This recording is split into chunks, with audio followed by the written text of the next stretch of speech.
So, I'm Jo Stanford. I head up the Healthcare Project and Change Association. We're a not-for-profit community interest company and supporting the development of project and change capability across the UK. We're UK-wide. We have regional networks in each of the regions in England and in Wales, Scotland and Northern Ireland. We work very collaboratively with the other non-clinical associations, with finance, HR, digital and data, etc., to look at how we can work more collaboratively to deliver better joined-up services. We're also here to support the development of the profession and the maturity of the project and change workforce.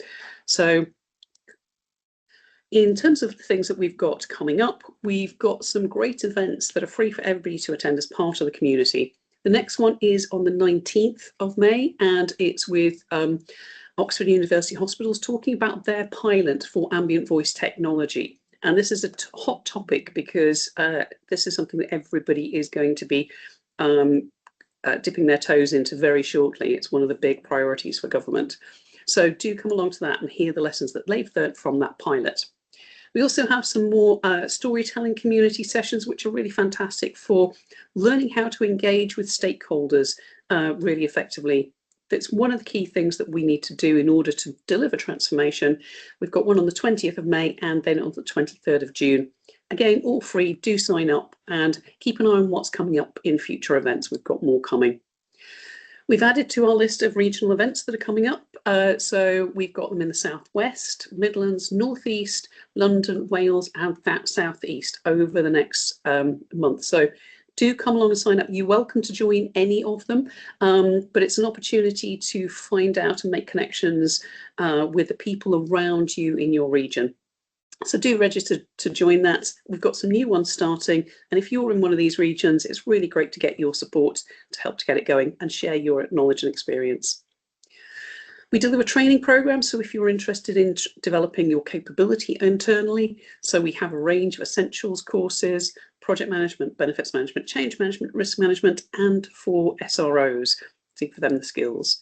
And we also have a lot of specialist courses around change management because the people side of it is so important and yet so rarely invested in terms of capability. We've got Bryn's excellent storytelling masterclasses around kind of killer stories and how you can use psychology to transform people and teams and culture. So click on the website for more information. We're also very mindful of the ongoing challenges where funding is being cut, posts are being cut, there's national, regional, ICB, CSU, trust level, the cuts are going on everywhere. If you or people that you work with are affected by it, we've got some resources and we've had a range of events to support you through that change, and it's about the individual. So things to help you think about what comes next, how you face it, how you develop resilience to get through some of the challenges. The links are in the chat, so if you're interested in more, do click on them and share them with others. We also have some exclusive membership events. So for organisations that have membership with us, we've got future events coming up in May, July and August on project initiation, neuroscience leading change and introduction to project planning. So if your organisation's a member, do share that and encourage others to join. If you're interested in organisational membership, it's about building organisational maturity and supporting the workforce, not just project and change, but everybody else. Do have a look at what's on offer and do sign up. We've got some fantastic resources to help organisations move beyond the chaos of the last year and to get in a place where we can deliver on some of the priorities with fewer people, which we're going to have to deal with. So that was a bit of a quick tour of what's coming up and what we do to support the health and care sector across the UK. And I'm delighted to introduce again Stuart Easton from Transparent Choice, who did a fantastic session for us last week on prioritisation, and building on that, it's, well, once we prioritise, we've delivered, how do we know we've made the difference? How do we know we've got the value from it and that we're doing the right things? So this one is focusing on turning that strategy into benefits and being able to evidence that. So Stuart, thank you again for your time, and it's fantastic to have you with us. I'll hand it over to you. Cool, great to see you all. And I think we should have a little competition to get going. So first of all, just to reiterate what Joe said, if you can, if you're in a safe place, please turn on your cameras. It really helps me. I have two screens. I've got the presentation here, and then I've got all your beautiful faces over here. And it really helps me know and read, am I pasting it right? Do I need to go quickly? Are people looking confused? So if you can stick your camera on, please do so. I would greatly appreciate it. I think we should also have a little competition to see who had the lowest temperature last night, because it was pretty darn cold. I'm going to kick it off with -1. Drop it into chat. We will be using chat a little bit through this session. So just get the chat open, make sure you know where it is, make sure you know how to use it. Can anybody beat -1? So drop it into chat. There we go. Nice one. Oh, -2, Norfolk. Oh, it's just up the road here. Excellent. Yeah, -2 is kind of horrific, but there we go. My colleague Priti, who often does follow up to some of these, she's based in Delhi, and she was up at about 48 degrees the other day. So she's having the opposite problem to all of us. Anyway, let's jump in. Here we go. All right, just give me a quick thumbs up to let me know that you can see the screen. Yep, perfect. Thank you, Joe. And so let's jump in. So lunch and learn. We're going to be talking about benefits management. As Joe said, we had a bit of a deep dive last week into prioritization. So I'm going to be just touching on that reasonably briefly. If you want to go deeper, I believe the webinar is available on the HPCA website for you to go and dig deeper. This is 2.5 hours of content squished down into what could be an hour, but will probably spill over into a little bit more. All right, so there should be enough space for questions and comments from you all. And I really would appreciate questions and comments. It helps steer the conversation, and that will make it more relevant for you. So please do jump in and use the chat if you've got any questions, objections, you disagree, or you agree. So setting expectations, excuse me. Today's about getting you started. So last year we did these sort of 2.5 hour workshops for the NHS that was aimed at getting you up to an orange belt. Today we're going to get you to white belt, maybe a little bit beyond, but not much further beyond, right? So it's understanding what's possible, what the key components and moves are.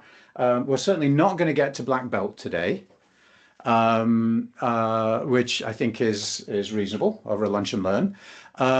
And a lot of what we're going to cover is inspired by Steve Jenner and his managing benefits framework. There are other, it's not exclusively based on that. There's a whole bunch of different frameworks. But I happen to know Steve rather well. He's a friend of HPCA, and he was kind enough to sort of help us pull some of this stuff together. So if you do want to drive down and become that black belt in and around benefits, Steve's book's a great place to start.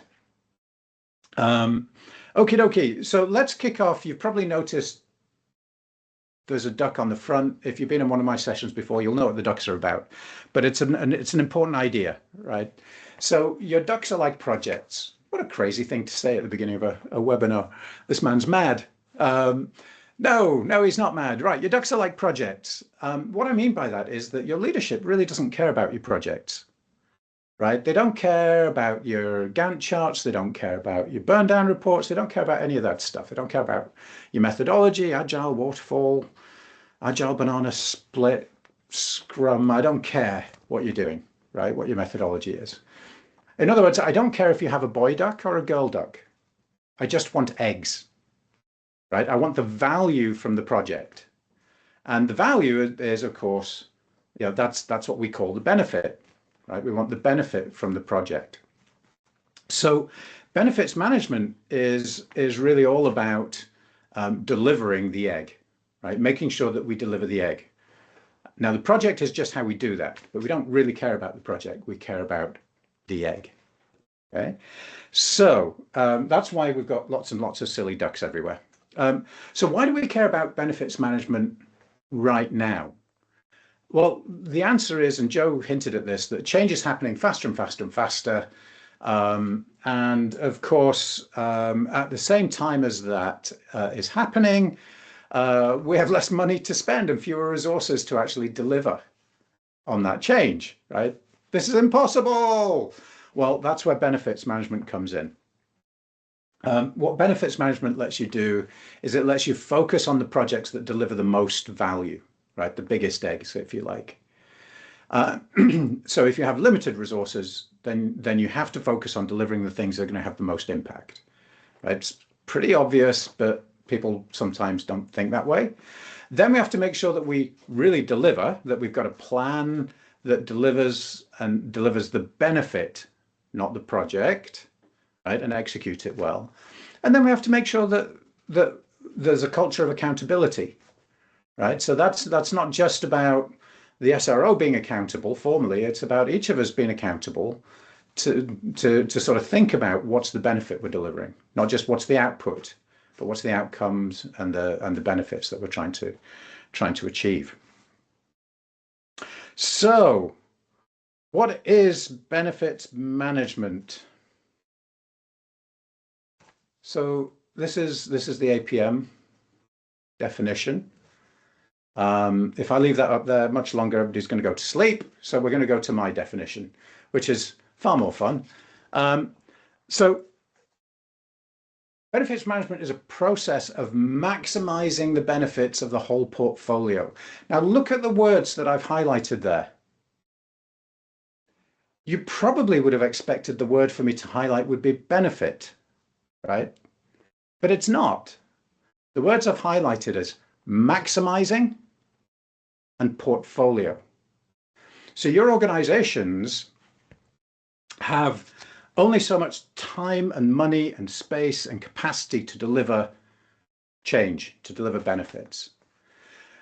And so our job as a community is to maximize the impact of that investment.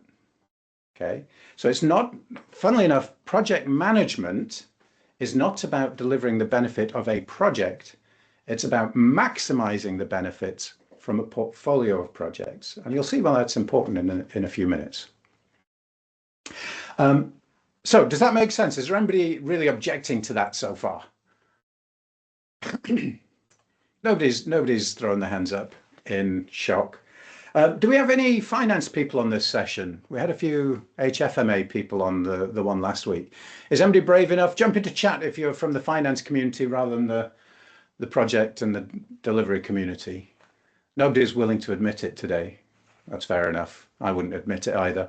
Okay, so why do I ask that? Well, because the HFMA, which is the Healthcare Financial Management Association, right? So this is all the accountants and the CFO live over there.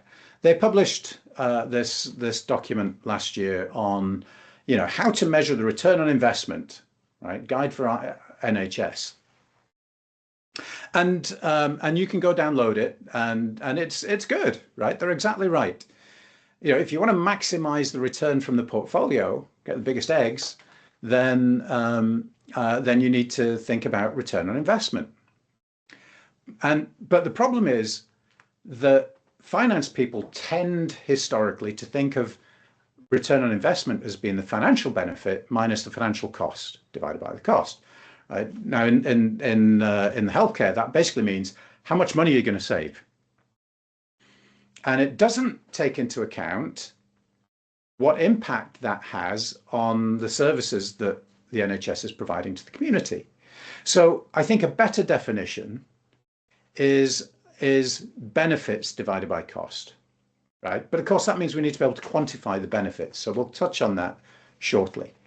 So financial return is part of it. Cost savings and efficiency are part of it. But it's also about how do we, while we're making cuts, how do we also improve the service that we're delivering, right? That would be nirvana. That would be amazing. And benefits management is how you get there. It's how you focus your resources, focus your thinking, focus your governance processes so that you're maximizing the value. Now, as I said earlier, a lot of the language and the thinking and the structure here is inspired by Steve Jenner's book. Sorry, Stephen. Sorry, Stuart. To interrupt you momentarily. Your camera has just spun round and is facing a picture of the boys on the wall. Oh, we've lost the view of you. That's rather strange. No, it's a bit okay, unusual. let's see if we can get it back. There we go. Sorry about that. Okay. Oops. There we are. All right. That should be off, but clearly it's not. Okay. Anyone deploying AI? Just give me a quick wave if you've got your camera on, if you're deploying AI. Yeah, there's a few. Does it ever do odd things that you don't expect like that? It's a really fancy AI camera that does strange things. Anyway, so managing benefits, Steve Jenner, the APMG, all that stuff, it's great, fabulous, but it's not the only game in town. The APM, PMI, there are British standards, there are loads of different frameworks for doing benefits management. And but when you look at them all, they basically boil down to something like this. Okay, so I'll just give you a couple of seconds to look at this. So it's basically defining your goals, selecting your portfolio, planning for benefits, realizing benefits, and sustaining benefits. Now, when you ask most people, what benefits management is, they tend to focus down here. But that's not the case. Benefits management starts all the way over here when you're defining the goals of your organization. So we're going to touch on this piece somewhat today, but we did a deeper dive on that last week. So if you're interested, you can jump into that later on. So very roughly, we can break this down into there's portfolio management, there's project and change management, and then there's business reporting in BAU that allows us to track and sustain. Okay, and we're going to talk about each of those in turn. So into chat, please. What's a benefit? Does anyone want to tell me what they think a benefit is, what it means? What is a benefit? You can either give me an example of a benefit that you're working on for your project, or a quick definition. Value add, I like that. Any quick definitions? Cost saving, very often, yeah. Health and well-being, great. Something that's cash releasing. Oh, I like that one. Hang on, where was that? That's gone by quickly. Contributing to an organization's goals, somebody said a second ago. Measure improvement. Oh, someone's been reading. Yeah, this is brilliant. These are all great. Now, outcomes. We're going to touch on outcomes in a second. KPIs is an interesting one. Maybe we'll talk about that. So this is what MSP says, right? So this is the kind of the Bible, I guess. Managing successful projects. A benefit's a measurable improvement. Resulting from an outcome, right? So it's something we can measure that comes from something we delivered that's seen as an advantage for one or more stakeholders, right? So it's important that it's adding value for someone. But then the bit that people often forget is that it's also got to contribute to an organization's objectives. In other words, pet projects are not allowed. Okay, so just because there's a stakeholder who thinks something's important, if it's not aligned with the organizational objectives, we're not going to allow that to be a benefit. Okay, so that's big lesson number one, is that, just because somebody with a big stick says something's important, doesn't mean that it's important. It just means that someone with a big stick thinks it's important. So let's think a little bit about sort of formally categorizing what a benefit is as opposed to outputs and outcomes. And I'm going to do it through a couple of examples, because I find it really difficult to explain this stuff in words that make sense and that aren't boring. So examples often get you there quicker. So let's run through a couple of quick examples. So this one, so the output, right? This is the output, the artifacts, the deliverables from your project. In this case, the output of this particular project is a training program, right? Cybersecurity training program.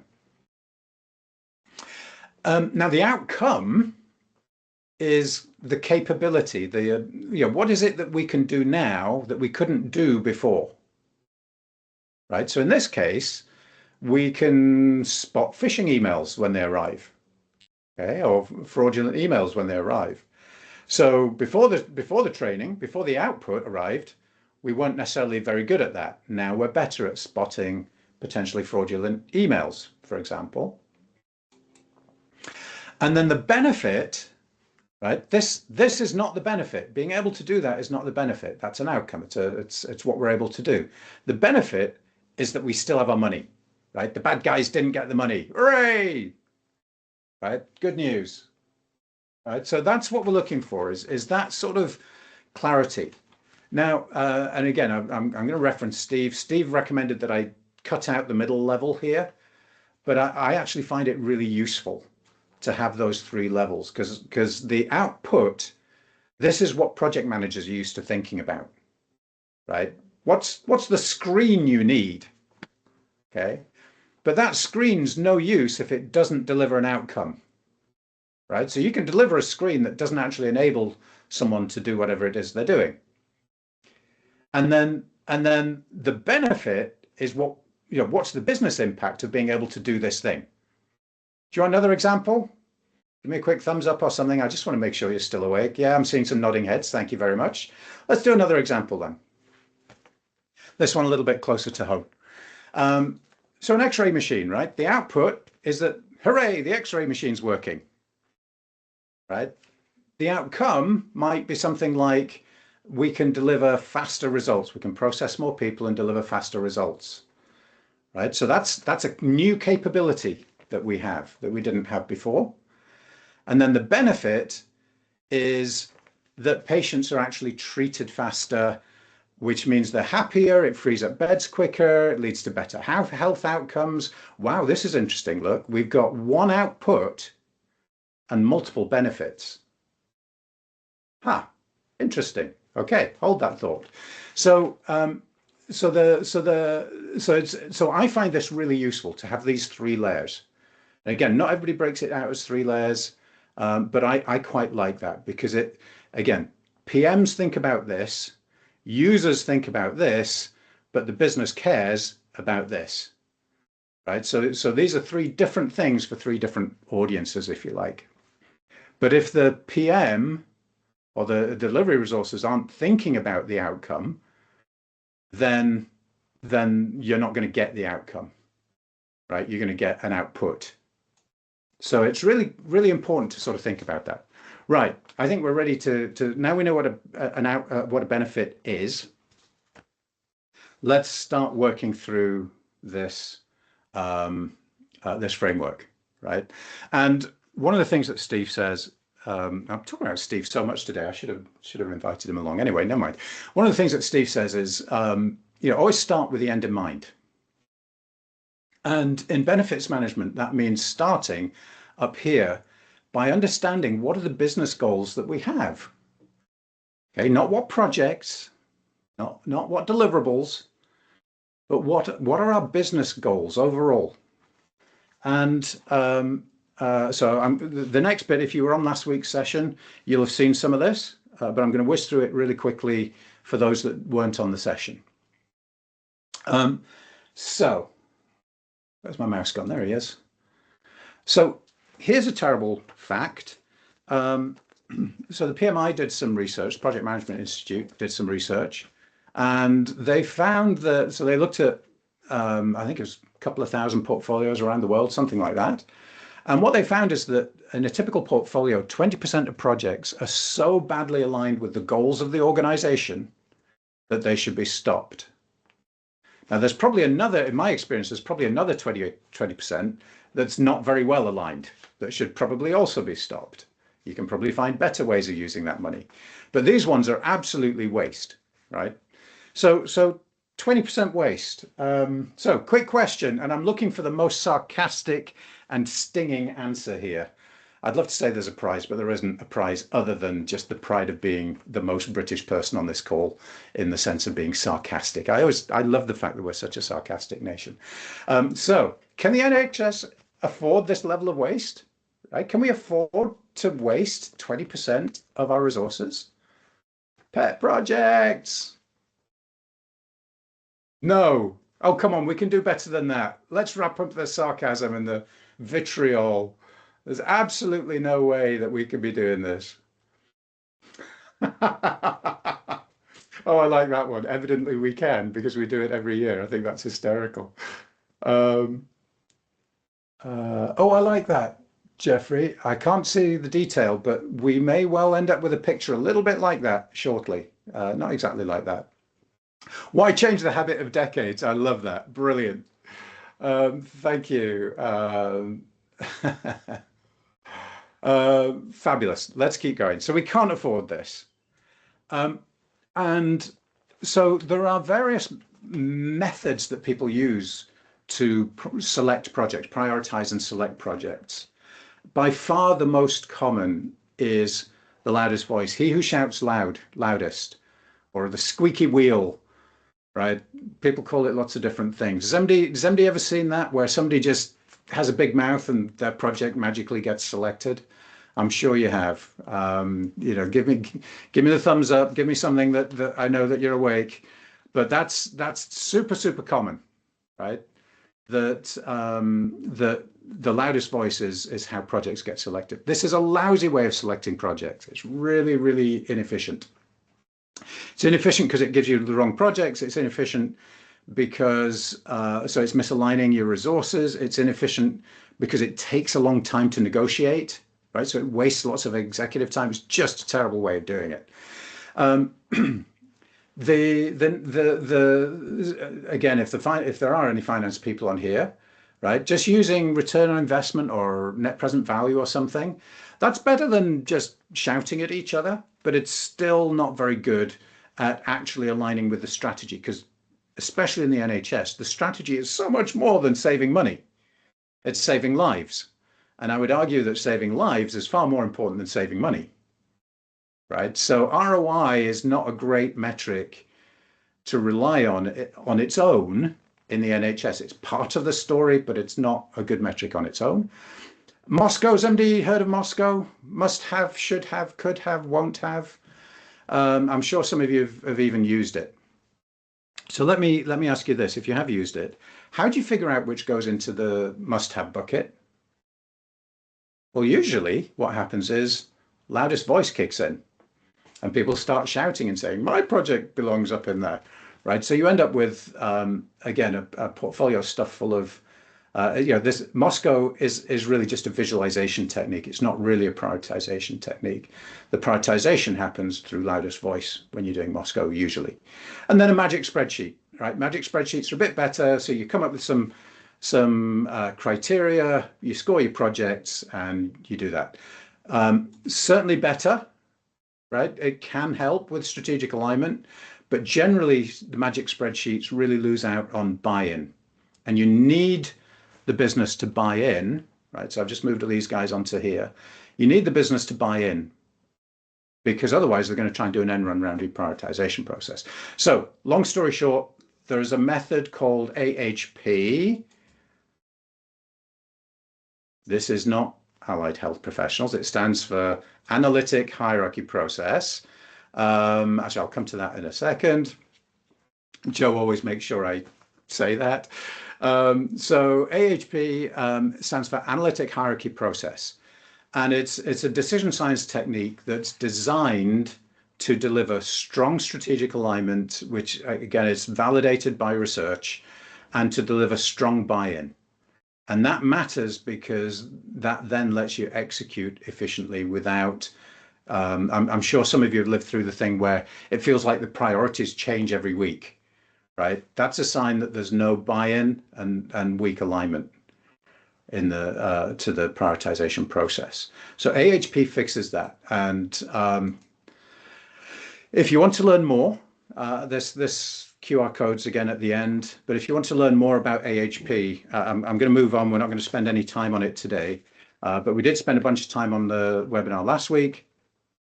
And then there's a whole bunch of online materials where you can learn here. So whether or not you use AHP, what you do need to do is understand your goals. So that little triangle diagram that someone put in, who was it put it in?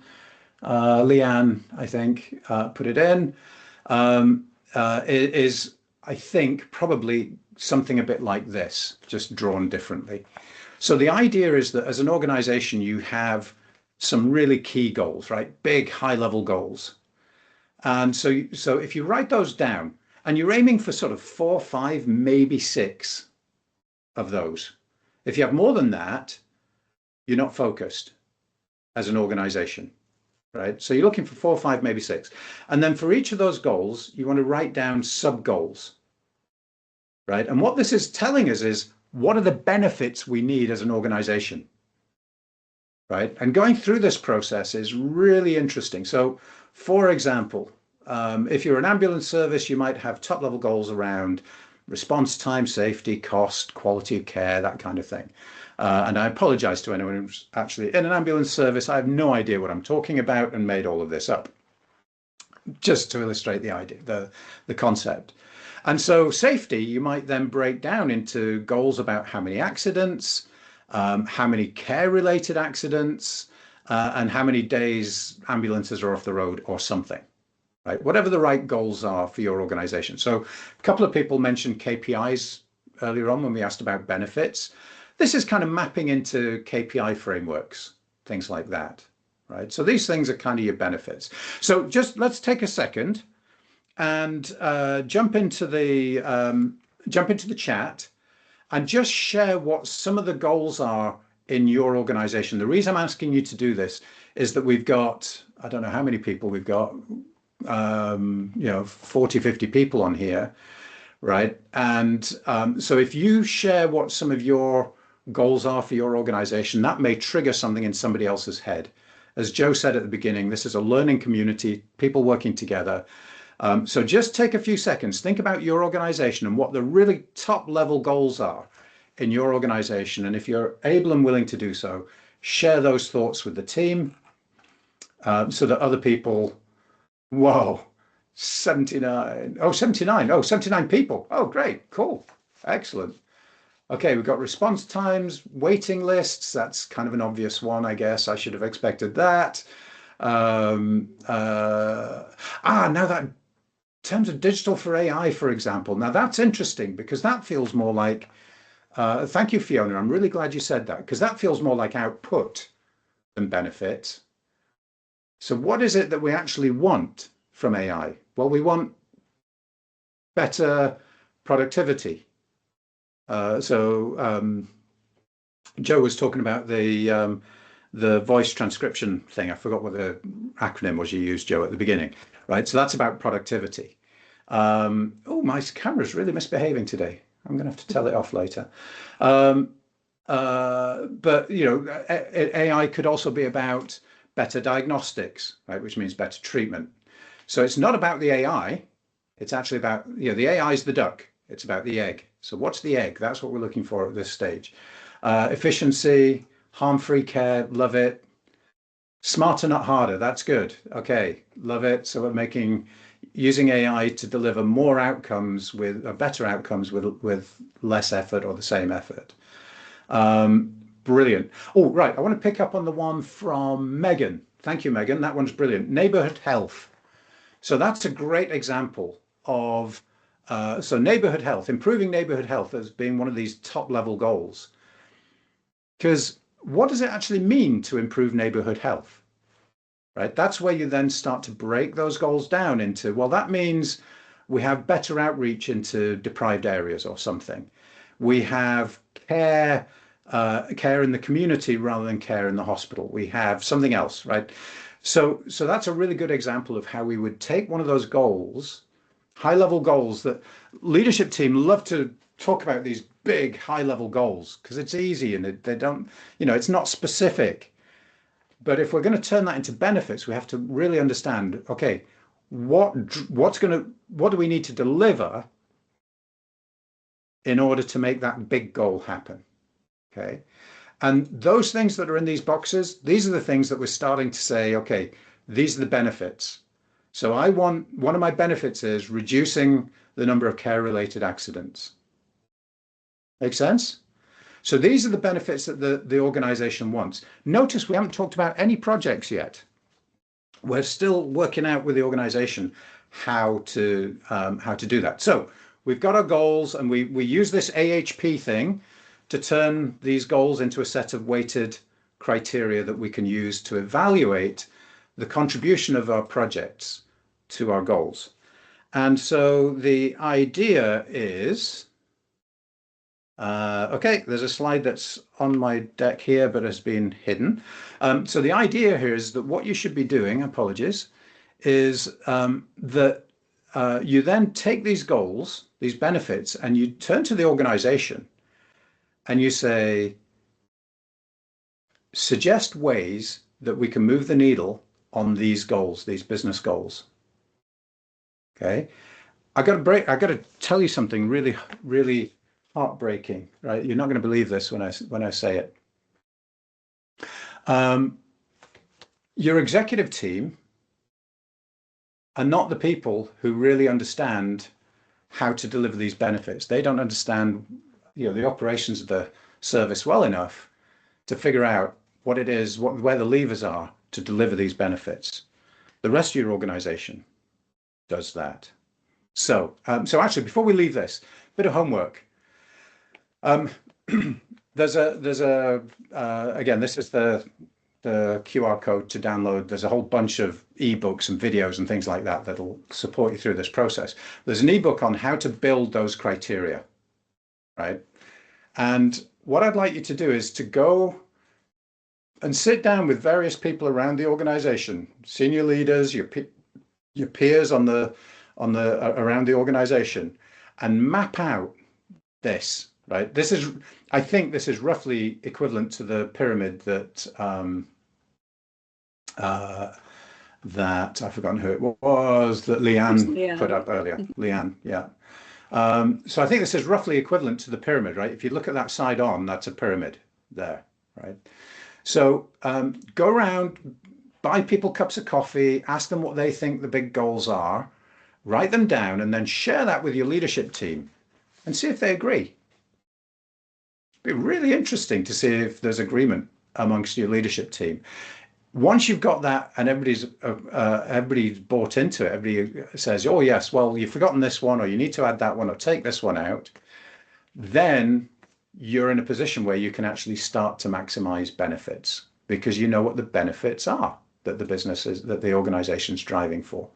So let's go into selecting your portfolio. So this is where we take this and then we challenge the organization and we say, give us your ideas on how to deliver these benefits. So if one of these is reducing wait times in A&E, right, you would ask the A&E staff to submit suggestions for what you could do to reduce A&E waiting times. And that goes into a funnel where you evaluate the ideas for both the impact, you prioritize them using AHP, so you're scoring them against those business goals, and then we're going to go and select a portfolio that's deliverable. Okay, we'll talk about that in a second. I'm not going to spend a load of time on this because we talked a bit about this last time, but it's about creating a staged process. The important thing here is that we're starting the process from the benefits that the organization wants, right? If we're going to maximize benefits across the portfolio, we have to start with what are the benefits that the organization wants, not with a business case where someone's trying to justify their pet project, but with what are the goals and the metrics that we care about as an organization. So this QR code is going to pop up once or twice. There are various templates and things that I've put together. They're not meant to be the perfect template for you. It's meant to give you a starting point to tweak. And this is an example of an intake form. The key thing with this intake form is that right here, we've got the list of those benefits that we're interested in, so that people can self-identify and say, yeah, this idea that I've got is not contributing at all to any of these benefits. Maybe it's not a good idea. Or they can say, yeah, actually, this is contributing to 3 of them. That's great. Yes, Regina, is it Regina? I can't quite read from here. Yeah, the slides will come out with the recording, I think, in a day or two, once Helen's had a chance to tidy it up. All right, so you'll get access to these in the follow-up and the slides. All right, so that's something that you can do tomorrow. You can start changing the way that you're collecting projects, make it goal-oriented, and then be explicit about how project ideas support those goals. Now, if you remember, the point here is to maximize the benefits. But the bit I didn't say earlier really was while staying within constraints, because we have budget constraints, we have constraints of people, space, resources, right? And our goal is not about being on budget. Our goal is not actually about maximizing utilization of resources. These are things that managers love to look at, but our goal is actually to maximize the benefit. Okay. And so the next little step is how to do that. I'm going to whiz through this quickly. Again, if you want more detail, the session last week, we went into this in more detail. So the idea here is that when you start doing projects, right, as you add more projects to your portfolio, right, your utilization goes up of your people, and you get more benefit, right, because you're doing more projects, assuming you're picking your projects well. But then there's a point where adding more projects doesn't add value. It destroys value because your people are too busy. They start making mistakes. You get resource conflict. When they make mistakes, you got to go and fix those mistakes, right? And you end up in this sort of negative spiral down. And this point is normally somewhere around about 80–85% of utilization. Okay, that may surprise some of you. So your target utilization rate probably wants to be in this zone for most of your team. And if you're at 100%, right, look how much value you're leaving on the table, right? It's huge. And again, I don't think the NHS really wants to leave that value on the table. So how do we fix it? First of all, we use AHP, so we put ourselves on a higher hill, right? We've eliminated that 20% waste. And then it's a question of figuring out, overlaying on top of your prioritization scores, overlaying the resource required for your projects, figuring out what combination of projects delivers maximum benefit and puts you here.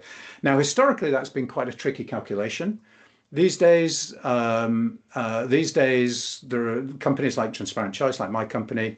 We've built algorithms, AI algorithms, that will help put you on top of the hill, right? So it's not large language model stuff. It's something a bit less sophisticated than that, actually, but it's a really good, solid optimization algorithm that puts you on top of the hill. So you can do that really quickly with technology these days. And that gets you masses more benefit.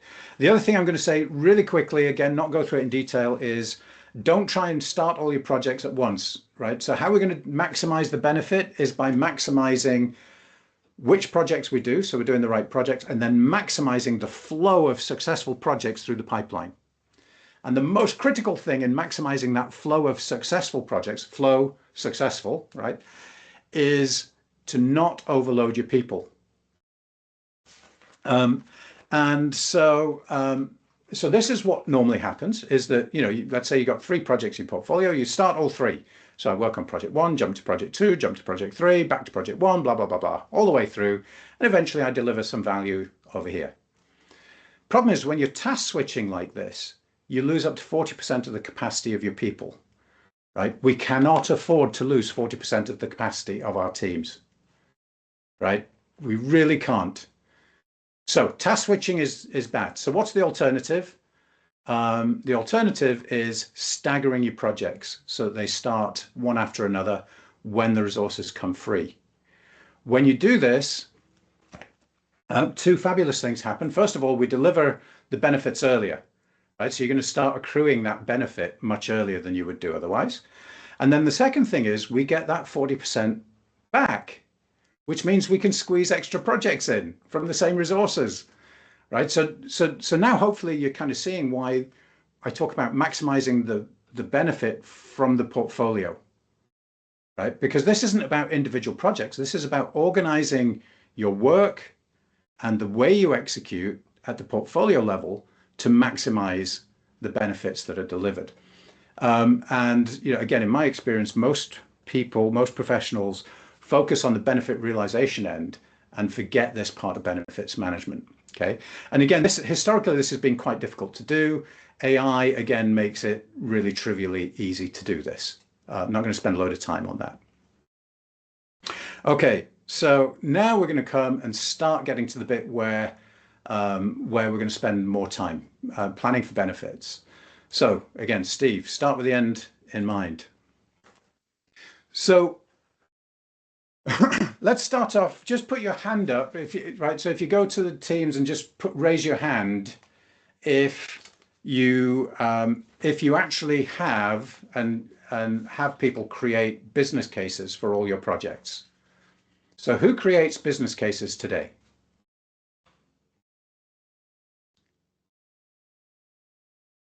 All right, we've got a few hands going up.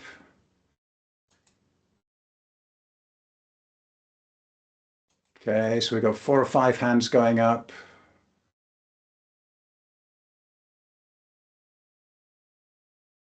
Okay, so out of, I think it was 79 people, right? There's not enough hands going up. So that either means you're all very shy. That's fine, actually. That's a good point. Some, if not, but not all. That's a great answer. Thank you for that. That's a good, honest answer. All right, so we absolutely need business cases, because without a business case, we can't be accountable for delivering the business case. And a business case needs why, just 4 things. Why, what's the benefit, what's the cost, what are the risks, right? That's a pretty good business case. If you do that, you've done a reasonable job. But if you really care about delivering benefits, you need more than a business case. You need a benefits plan, right? So that means that we're going to add a little bit more about benefits and who owns the benefit. Accountability is key. We're going to talk more about risks and how to mitigate them. And we're going to talk about stakeholders and change management. We're going to think about this up front, because this directly impacts whether or not you'll deliver the benefit, right? So when you're building your business case, your business plan, if you don't think about this stuff, right, then you don't really understand the risks. And the risk directly affects the probability of achieving your benefit. And our job is to not spend resources on projects that aren't going to deliver the benefits that we want. Brilliant. Ria, thank you for that. Different types of business cases. Absolutely, yes. Right. So big projects, you need more detailed business case. Little change order type projects, maybe we don't need much of a business case at all. Right. So the intake process, the governance process should be tailored to those different use cases. But you should always have some kind of business case. Always, always, always. It can be really short, but if you don't know why you're doing it, you shouldn't be doing it. All right. So one of the things that should go in there is, a problem statement / opportunity for improvement, right? Really clear problem statement, and then something about benefits. And these benefits should be tied to those goals that we came up with earlier. Okay. And if they're not benefits. They're just things that this particular person wants. Remember, the benefit has to be tied to the goals of the organization. All right. So what we're trying to do is create, what's the goal? What's the baseline? Maybe something about achievability. Who owns it? Right. That's really key. This is accountability. And the next part in sort of thinking about that stakeholder plan, the benefits plan, is to think about your stakeholders, right? So we've got these benefits, we've got a project. Who's going to be affected? Who's going to be a beneficiary of that? Who's just along for the ride? But we need them to buy in to deliver it. And who are going to be the casualties? Because sometimes you make changes and some people are worse off after the changes. And so you've got to think about that, and sort of just, again, up front, you might do it at a really high level. But your stakeholders, that stakeholder map then becomes your change management plan, or at least the start of a change management plan. And good change management is absolutely key for delivering the benefit. And we'll see that a little bit later on. Oh, Joe's trying to whip you all up to try and stump the chump. Oh, this is great. This will be fun. Okay, so this might include, change management plan might include things like training or communications, process redesign, getting stakeholders involved in redesigning the process before you build let's say you're doing an IT upgrade. Well, why don't you spend some time with these stakeholders and redesign the process to simplify the process before you put an IT system in to automate it? Because then your IT system will be cheaper and simpler and easy to maintain, and the process will be quicker and easier to run. And the benefit just gets bigger and bigger when you do that, right? So change management isn't just about, well, let's go talk to them and tell them that everything's going to be okay, right? That's not change management. Change management is about thinking about how do we prepare the organization? How do we engage stakeholders to help us maximize the egg? Okay, maximize the benefit. But there's always a whiffing, right? What's in it for me? So especially for the people who are going to come out negatively, right? They've got to understand that they need to understand the win for the organization. And then if you can find a way to turn it into a win for them, and there usually is a way to turn it into a win for them, then do that and communicate that with them. But sometimes you can't. Or sometimes there are actions that you need to take coming out of that stakeholder plan that become risks, right? There are risks to the project delivering the benefit. Now, on risk, really quickly, we're all trained to think about project risks. That's wrong. We shouldn't be thinking about project risks. We should be thinking about risks to the what? Somebody type it in. What's the risk to? It's not to the project, it's to the... Excellent. I see some people typing. Thank you. Yeah, bingo. Exactly. Hey, they've been listening. Fantastic. Excellent. To the benefit. Exactly that. All right. So these are risks to the benefit. So you have all your normal project risks, but we also now, because we've started at the beginning thinking about stakeholders, we can add in those stakeholder risks nice and early so we can prepare for them, manage them, mitigate them, get ahead of them. Right, which is about protecting the benefit. So again, I've put together a quick template, not intended to be the perfect template that everybody can just take, but it'll act as a good starting point for what a simple benefits plan might look like. Okay, and that QR code will get there. You'll get a copy of this afterwards. All right, so we're planning for benefits. We're thinking about change management, we're thinking about stakeholders, change management. That's part of the plan.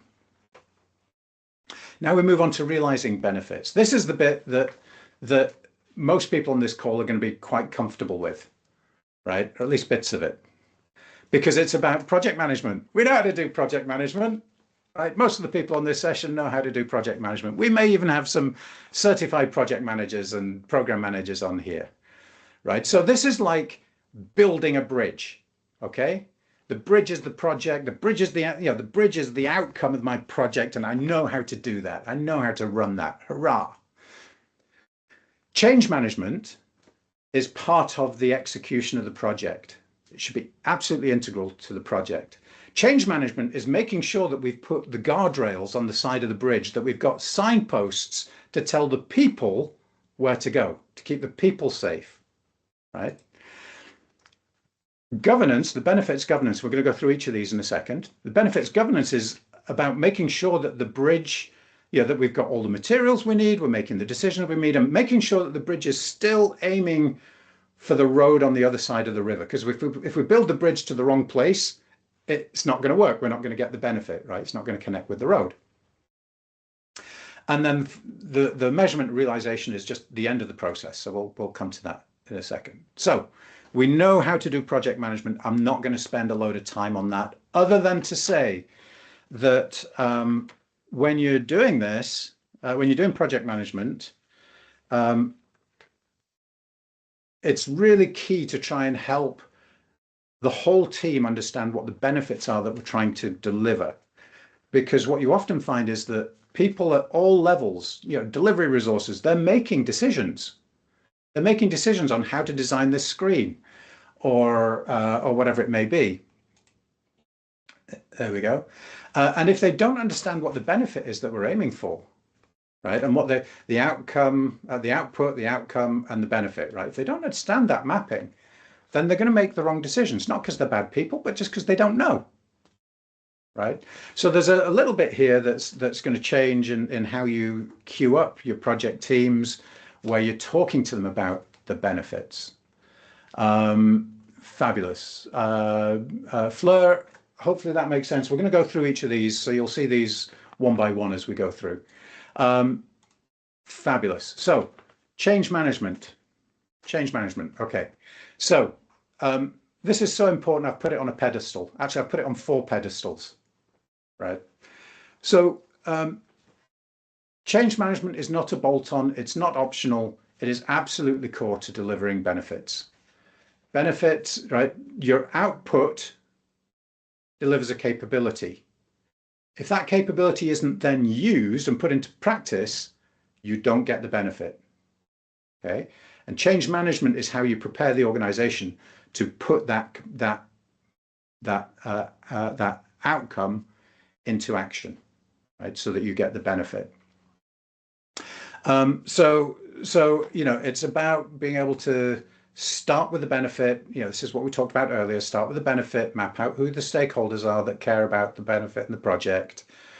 Identify what are the risks, right? So who are the winners, who are the losers? What are the risks because of that?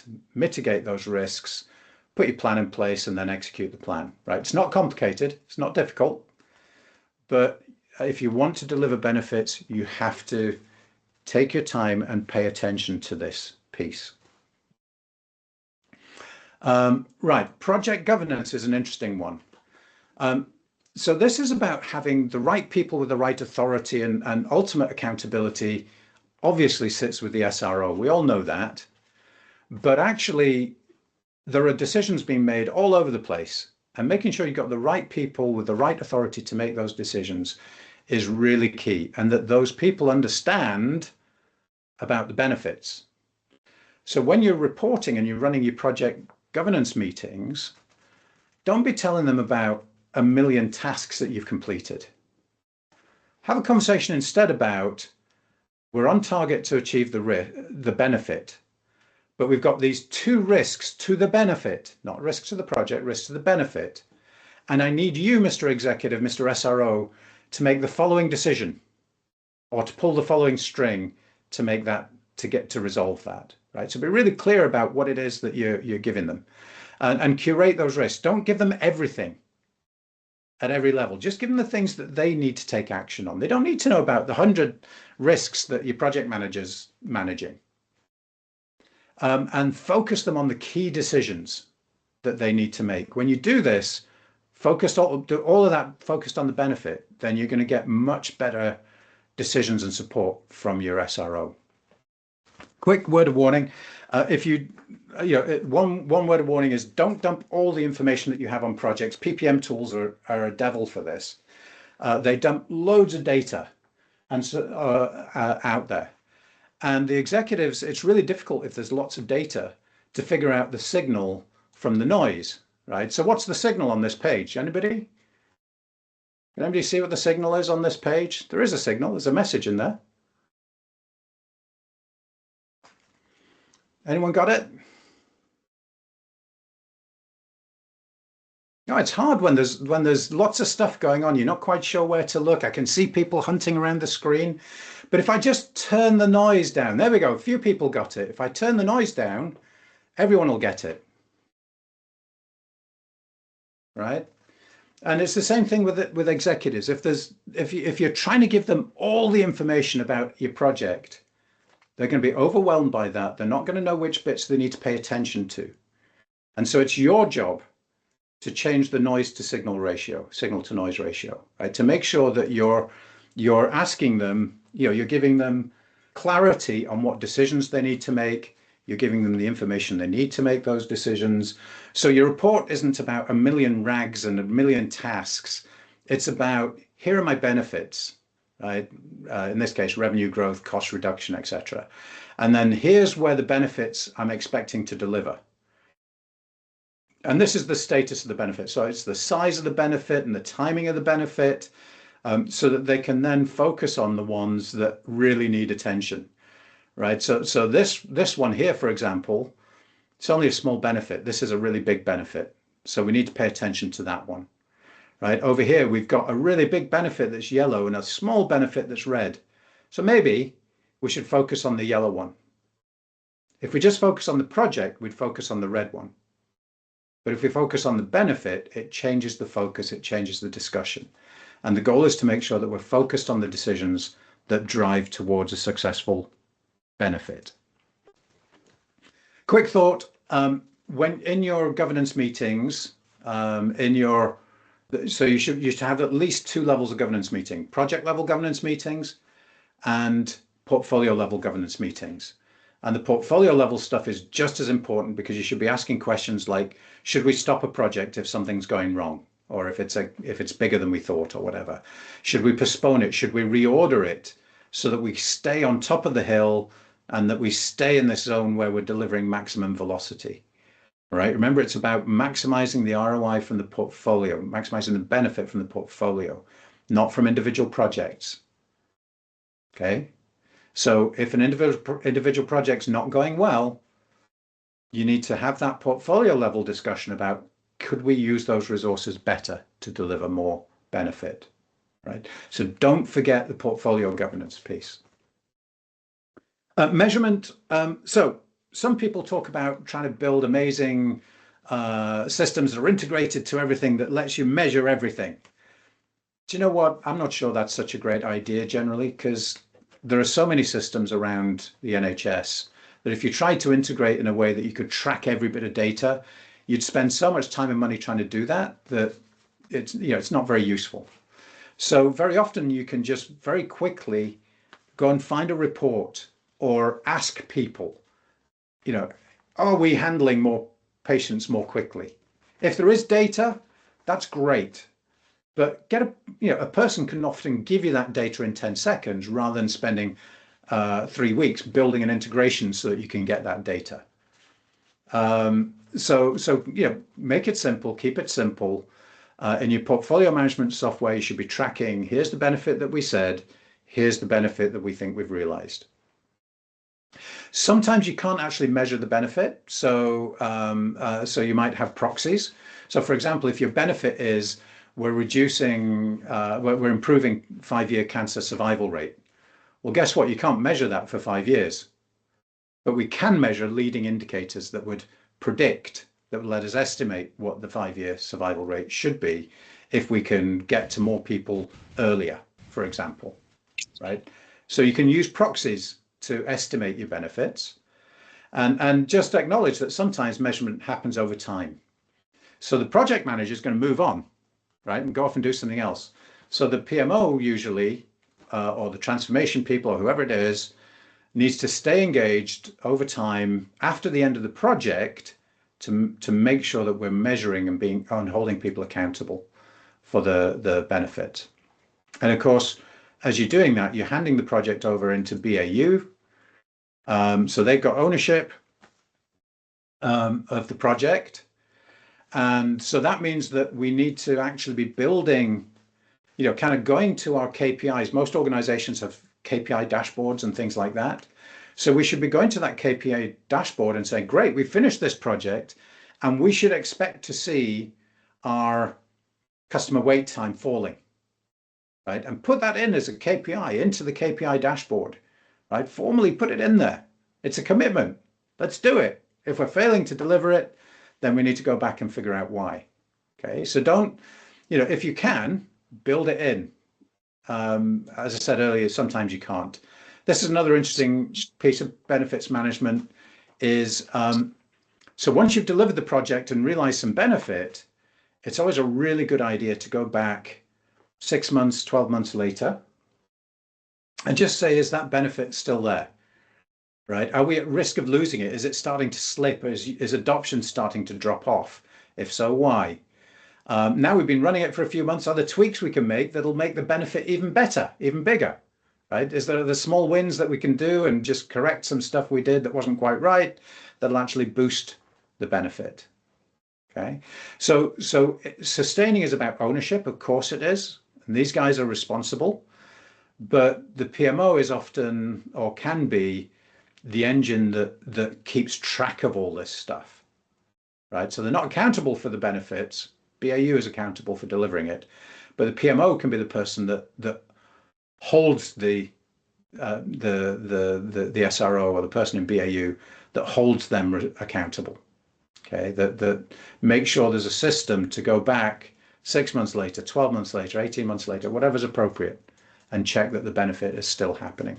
And don't forget that portfolio view, so that you're able to actually go back to your leadership team and say, hey, a year ago we said our goals were X, Y, Z.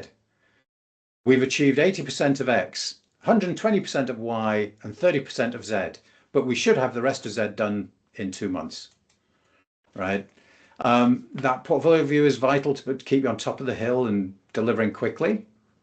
And that portfolio view is really, really important because it's the portfolio view that you go to your leadership team and gets them excited about the fact that the project community is adding value. Right? This is where you're able to communicate to them how much business value you have added, how much risk you have reduced, how many benefits you have realized for the organization, right? So they're not sitting there going, who are all these project management wonks and what have they done for me today, right? By having this portfolio view, you're able to communicate that constantly, repeatedly, so that they understand and value the work that you guys are all doing. Nearly there, nearly at the end. So part of sustaining, by the way, is lessons learned. You all know how to do that. But one of the things is that you can do quick things. So when somebody does something good in this process, you can do a quick review where you share that with the whole team. So someone fills in a really good benefits plan, for example. Great. Share that with the whole team and celebrate it. And that what that does is it starts to build a culture where benefits behavior is reinforced and is supported.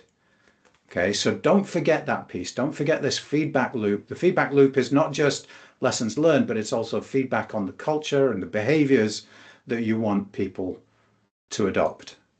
Make sense? So you're probably sitting there, a friend of mine, Laura Barnard, talks about the yeah, but monster that crawls up on your shoulder and says, yeah, but that could never work here. Nonsense. It absolutely can work. So the key to making it work, though, is to take, so be brave, right? Take the brave pill. So the key to making it work is not to try and do everything all at once, right? And I would recommend the first steps being start with those goals, make sure you really understand the goals of your organization, that you have that discussion with your leadership team, because then you can start to align investments and your portfolio with that. That will make the biggest impact of any single change that you can make, right? Doing that one thing, aligning your portfolio to your goals is probably the biggest impact that any of them can make. Fix your intake so that it is more projecty, right? And in particular, what I would recommend is go find your favorite project manager, the one that's always up for it, right? You know who I mean, you know the one, right? And sit down with them and say, hey, can we look at some of your business cases? Can we do an experiment, turn them into benefit plans and just play with it, right? Get that, share it with people. Say, hey, look, if we do this, then these things happen. And then engage your change management people. Just do one step at a time. Get a little win, share it with the team, start building that culture. So I would, this is where I would focus initially. And then you can go further. And just for fun, right? Everyone always thinks this was a Confucius saying, every journey of 1,000 miles begins with the first step. And the first reference I could find was Lao Tzu. Actually, it's a Taoist saying, an old Taoist saying. So there you go. We've learned something today, even if we don't know anything about benefit management. Now, one of the things that we've done with HPCA is put together a little bit of an offer where we will help you build the case for change, right? So if you've got executives who need convincing, we can come in and help you understand, where are you today? What's the size and shape of your portfolio? What kind of benefits are you delivering today? And what's the opportunity for improvement? So that we can build a benefit plan, a benefits case, a case for change to take to the executives to say, look, we need your support to make this change stick. And here's what's in it for you, right? And so there's a bunch of steps to it. There's an as-is workshop, 2B, case for change, roadmap, and then present to executives.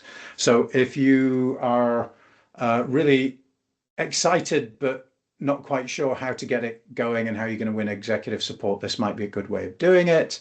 And the very last slide is to say thank you for turning up. Thank you to Joe and to Joe Phillips, who we haven't mentioned yet. But Joe Phillips was the one, oh, the camera's off. Joe Phillips was the one who kind of triggered this session and suggested we ran a session like this. So thanks to Joe and Joe for hosting it. And that QR code, as I said, will take you off, and all those learning materials and the slides and everything else are way over there.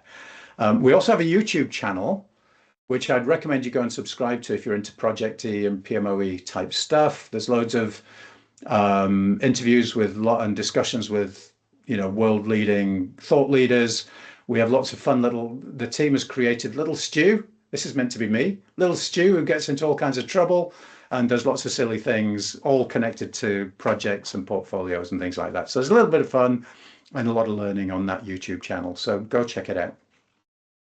That's great. Thank you, Stuart. And we've got time for Q&A. So Linda has a couple of questions that she's put into the Q&A section. If anybody has any questions that they'd like to ask Stuart directly, stick your hand up. It's always lovely to hear from people.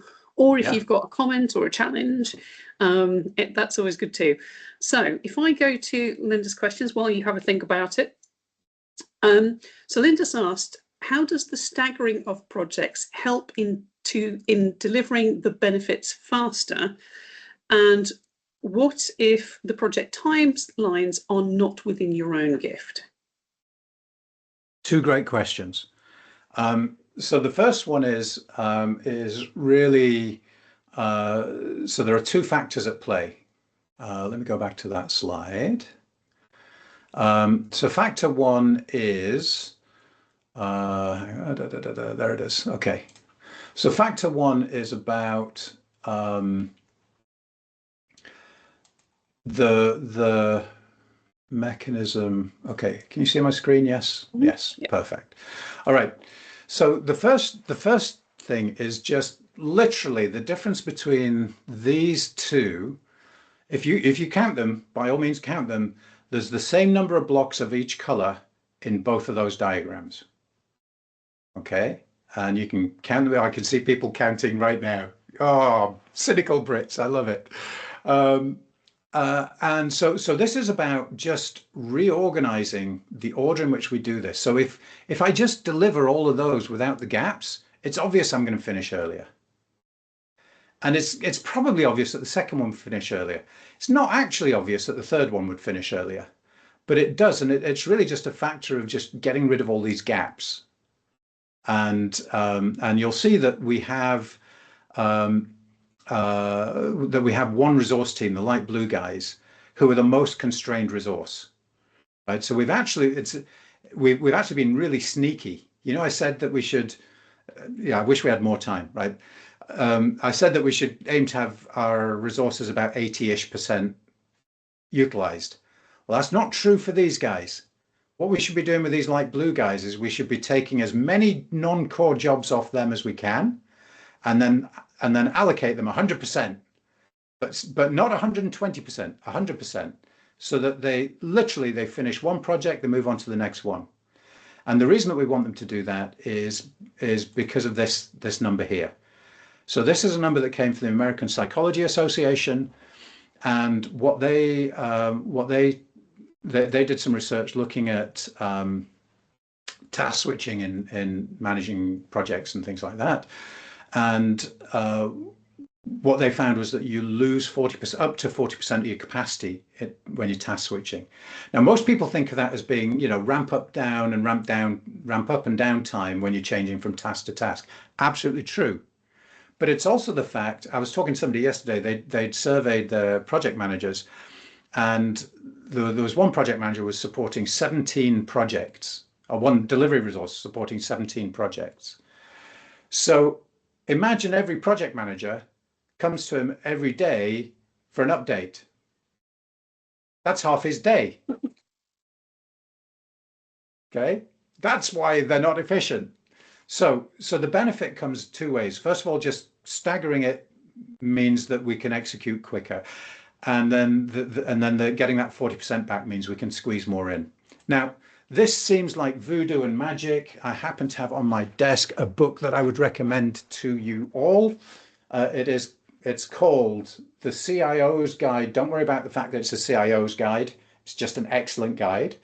The CIO's Guide to Breakthrough Project Portfolio Performance by a guy called Mike Hannon. And this book is the Bible for this, right? It's a short book. It's a really quick read. Highly recommend it. And when Mike engages with clients, he's really disappointed if he only doubles the flow of projects that they deliver.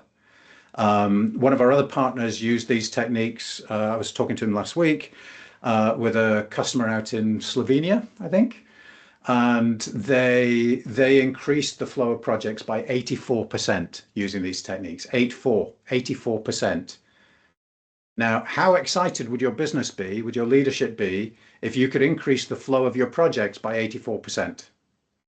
Pretty excited. So this stuff really works. We probably don't have time to go into all the theory. It's based on theory constraints and critical chain analysis and all these fun things. And if you're interested, Joe, we could do a session just on that, or I could introduce Mike, see if Mike will come and do one. Mike's brilliant. Fantastic, yeah. Yeah. Okay, so if you're interested, drop it into chat, go and hassle Joe and tell her, go get that webinar set up. We will, absolutely. Always looking for great new content to share with people that's going to make a real difference. Yeah. Fantastic. So if you share with us the details of that, we will signpost to people, and we'll get that set up, because that would be great to do that. We've got another question from Linda. Let me just go back in. And do you have advice for when there is a benefit which we want to realise, but to get to the baseline, it would require a lot of resource? Okay, read that again. I'm not sure I fully understood it.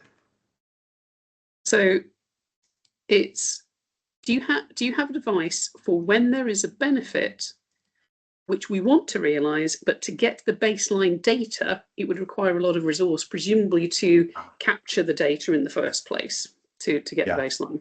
Yeah, so often in those situations, what you can do is do that, the trick we talked about using proxies.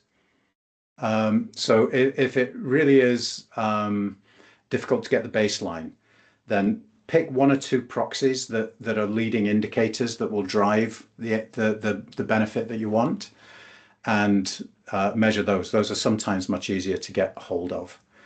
If that doesn't work, if you can't do that, there is another trick, right? So, obviously measuring the benefit is best. If you can't do that, measure leading indicators. If you can't do that, there is a technique called Delphi, which is where you basically ask people to estimate the base where you are today.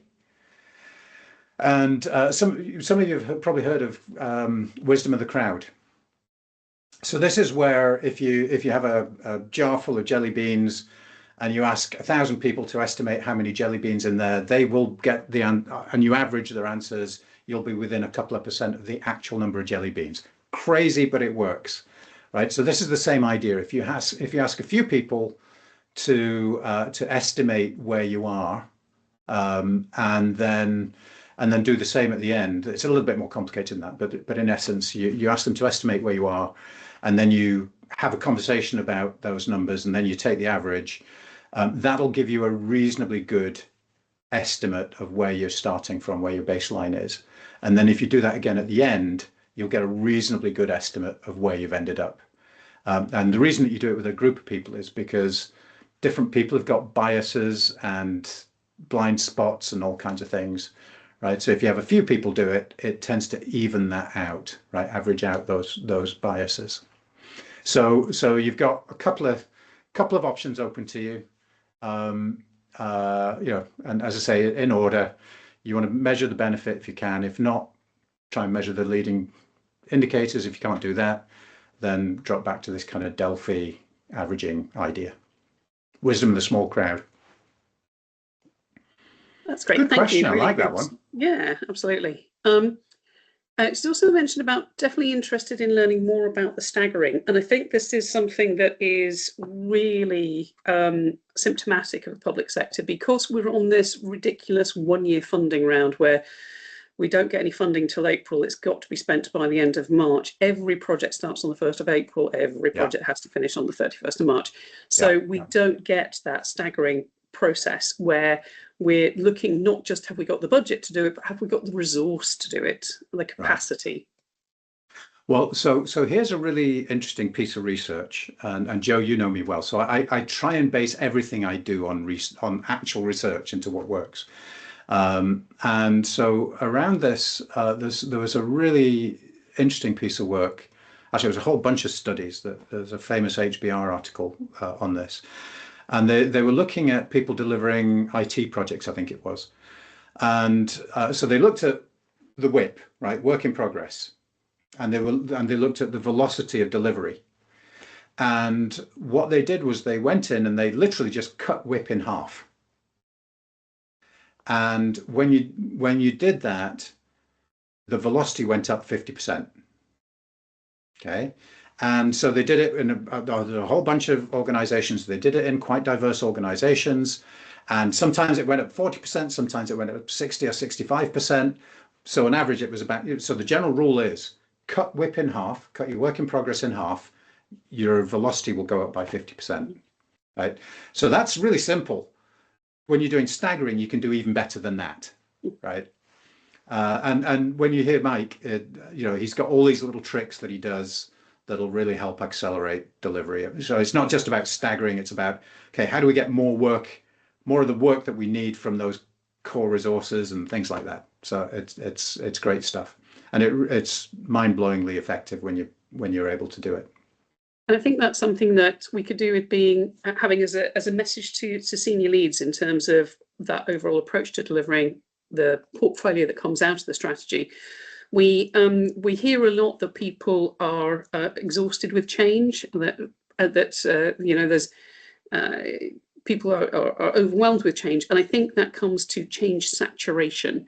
That there is so much change all going on at the same time that everybody is supposed to be involved in and contributing to and absorbing. And if we can contain it into more palatable chunks, that might make it easier for people to integrate it, and we get some of that value from embedding it effectively. And I'm actually speaking on a panel tomorrow at a change and transformation conference in London, and that's exactly the core message that I want to deliver. Is stop trying to do too much, and you will actually complete more. And notice I talked about velocity earlier. So it's really tough to get your head wrapped around. By stopping half your projects, you actually get to deliver more projects, and that's because you finish them quicker, and then you can do the next batch, and then you finish them and you do the next batch, right? So it's very, very powerful, and it's an inherent part. Again, lots of people miss this out in terms of benefits management, right? They think it's just about the project. They think in fact, most people think it's about the measuring the benefit at the end, right? And I'm a little bit over, I'm a man of a certain age, right? I'm a little bit overweight. So that's like me trying to lose weight by going to the weigh-in once a week and expecting to lose weight at the weigh-in, right? Yeah. When the damage was done in Tesco's, when I filled my basket with pastries and cakes, right? So I've got to stop filling the basket with pastries and cakes and put some healthy food in there. Then when I get to the weigh-in, I'll be able to see the benefit accruing, right? Yeah. So that's the message that we need to kind of get across. Okay, brilliant. And I think that's a great point to finish on.